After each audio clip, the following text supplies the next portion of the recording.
জঙ্গলির পরে কি আসছে, কি আসছে এটা আসলে টু বি অনেস্ট ভদ্র ভদ্র ভদ্র ফারিন বলেছে ভদ্র আসছে, প্রডিউস বাই ফারিন।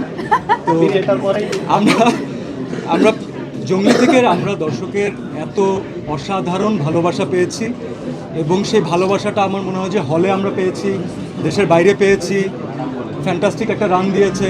এরপরে যখন ওটিটিতে আমরা প্রথম ব্রডকাস্ট হলো তখন আমরা ভালোবাসাটা আরও অন্যভাবে পাচ্ছি, যে বাংলা ভাষাভাষীর যত মানুষ আছেন যারা চরকিতে দেখেছেন অলরেডি। এর পরের জন্য হয় না যে দায়িত্বগুলো আস্তে আস্তে করে একটু কেমন জানি চেঞ্জ হতে থাকে, মনে হয় যে আরও ইন্টারেস্টিং কিছু করতে হবে।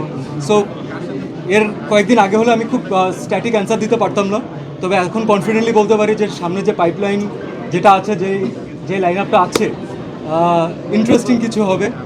কি হবে সেটা ক্লিয়ারলি না বলি, কারণ ওই দায়িত্বটা ডিরেক্টর এবং প্রডিউসারের জন্য রেখে দিই। তবে যা হতে যাচ্ছে ফ্যান্টাস্টিক কিছু হতে যাচ্ছে। অডিয়েন্সকে আমরা বোর করবো না, অডিয়েন্সকে এঙ্গেজ করার মতো।